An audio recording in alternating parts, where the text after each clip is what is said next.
আগামীকাল 12ই ফেব্রুয়ারি বাংলাদেশের রাজনীতির ইতিহাসে এক অগ্নি পরীক্ষার দিন। একদিকে ভোটের ময়দান, অন্যদিকে কোটি মানুষের আবেগ।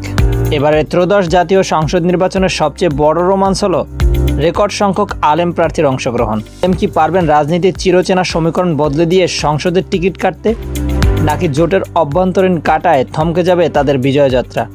কার পাল্লা কতটুকু ভারী, কার পথ কতটা কণ্টকাকীর্ণ? চলুন দেখে নেওয়া যাক বিশ্লেষণমূলক এই প্রতিবেদনে। মাওলানা মামুনুল হক। এবারের নির্বাচনে তুমুল আলোচিত হচ্ছে ঢাকা 13 আসনটি। এই আসনে জামাত জোট থেকে প্রতিদ্বন্দ্বিতা করছেন খেলাফত মজলিস এর প্রার্থী মাওলানা মামুনুল হক। তার সঙ্গে বিএনপির প্রার্থী ববি হাজ্জাজের হাড্ডাহাড্ডি লড়াই হবে বলে ধারণা করা হচ্ছে। সবশেষ জরিপে ববি হাজ্জাজ কিছুটা এগিয়ে থাকলেও মাওলানা মামুনুল হকের জয়ের সম্ভাবনা দেখছেন অনেকেই। কয়েকটি সমীকরণে তিনি এগিয়েও আছেন। মাওলানা ওবায়দুল্লাহ ফারুক। জমিয়াতে উলামা ইসলামের সভাপতি মাওলানা ওবায়দুল্লাহ ফারুক প্রতিদ্বন্দ্বিতা করছেন তার নিজ এলাকা সিলেট 5 আসন থেকে।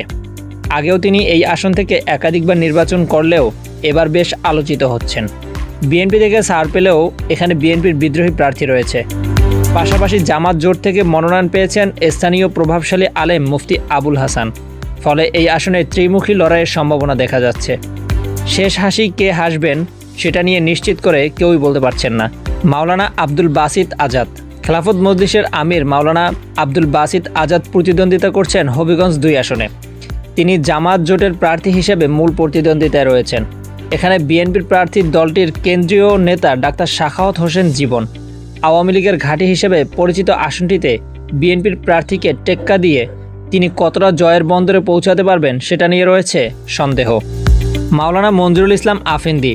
জমিয়াতে উলামায়ে ইসলাম এবারের নির্বাচনে বিএনপির কাছ থেকে যে 4টি আসন ছাড় পেয়েছে এর একটি নীলফামারী 1। এই আসনে খেজুর গাছ প্রতীক নিয়ে নির্বাচনে লড়ছেন দলটির মহাসচিব মাওলানা মঞ্জুরুল ইসলাম আফেন্দি। আওয়ামী লীগের অনুপস্থিতি, জাতীয় পার্টির কোণঠাসা অবস্থায় থাকা এবং বিএনপির কাছ থেকে ছাড় পাওয়ায় এমপি হওয়ার দৌড়ে অনেকটা এগিয়ে মাওলানা আফেন্দি। তবে জাতীয় পার্টি এবং জামাত ইসলামের প্রার্থী তার পথের কাঁটা হয়ে দাঁড়াতে পারেন বলে আশঙ্কা রয়েছে।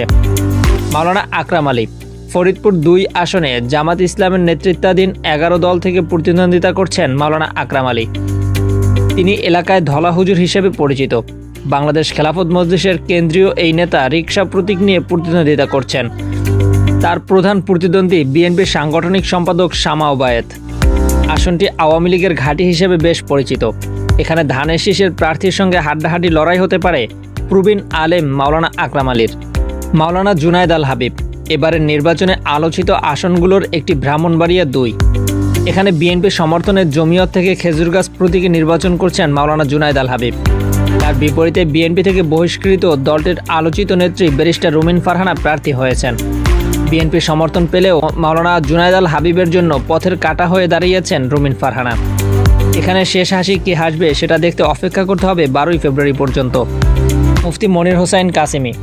জমিয়াতে উলামায়ে ইসলামের কেন্দ্রীয় নেতা মুফতি মনির হোসাইন কাসেমি নারায়ণগঞ্জ 4 আসন থেকে নির্বাচন করছেন। তিনি বিএনপির সমর্থন পেয়েছেন। তবে তার বিজয়ের পথে বাদ সেজেছেন একাধিক বিএনপি নেতা। এই আসনে জামাত জোটের প্রার্থীর পাশাপাশি আছেন ইসলামী আন্দোলনের প্রার্থীও। মূল লড়াইয়ে মুফতি মনির হোসাইন কাসেমি থাকলেও শেষ পর্যন্ত জয়ের মুখ দেখবেন কিনা তা নিশ্চিত করে এখনই বলা যাবে না। মাওলানা সৈয়দ মোসাদ্দেক বিল্লাহ আল মাদানী।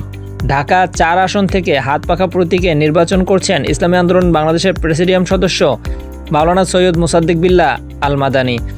এই আসনে আলোচিত 3 জন প্রার্থীর একজন তিনি। ইসলামী আন্দোলনের বেশ ভালো ভিত থাকলেও ধানের শীষ এবং দাড়িপাল্লাকে টপকে বিজয়ের দেখা পাওয়া একটু কঠিনই বটে। মাওলানা খালেদ সাইফুল্লাহ। লক্ষ্মীপুর 4 আসনে হাত পাখা প্রতীক নিয়ে প্রতিদ্বন্দ্বিতা করছেন মাওলানা খালেদ সাইফুল্লাহ। তিনি ইসলামী আন্দোলন বাংলাদেশের কেন্দ্রীয় নেতা। তিনি কমলনগর উপজেলার সাবেক চেয়ারম্যান, ছিলেন ইউনিয়ন পরিষদ চেয়ারম্যানও। বিএনপির ঘাঁটি হিসেবে পরিচিত আসনটিতে বিএনপি ও জামাত উভয় দলের প্রার্থী রয়েছে। এখানে ত্রিমুখী লড়াইয়ের সম্ভাবনা রয়েছে। মুফতি সৈয়দ মোহাম্মদ ফয়জুল করিম। ইসলামী আন্দোলন বাংলাদেশের সিনিয়র নায়েবে আমির ও শায়েখে চরমনায় মুফতি সৈয়দ মোহাম্মদ ফয়জুল করিম এবার লড়ছেন বরিশালের 2টি আসনে। বরিশাল 5 ও বরিশাল 6 আসনে তিনি হাত পাখা প্রতীকে প্রতিদ্বন্দ্বিতা করছেন। 2টি আসনেই তিনি মূল প্রতিদ্বন্দ্বিতায় রয়েছেন। বিএনপির প্রার্থীর সঙ্গে তার মূল প্রতিদ্বন্দ্বিতা হবে। 2টির যে কোনো একটি বা 2টিতেই তিনি বিজয় হতে পারেন বলে আশা করা যাচ্ছে। আগামীকালকে সূর্য ডোবার সাথে সাথে শুরু হবে গণনার মাহেন্দ্রক্ষণ। আলেমদের এই বিপুল অংশগ্রহণ কি সংসদে নতুন কোনো অধ্যায় তৈরি করবে, নাকি কেবলই ভোটের লড়াইয়ে সীমাবদ্ধ থাকবে? উত্তর মেলবে আগামীকাল রাতে। 12ই ফেব্রুয়ারির এই যুদ্ধই বলে দেবে আগামীর বাংলাদেশ কার। মাহাদি হাসান, ডেস্ক রিপোর্ট। বরিশাল পাচা শুনে যার জুরি নাই, ভোট দেব তারে এবার হাত পা খায়।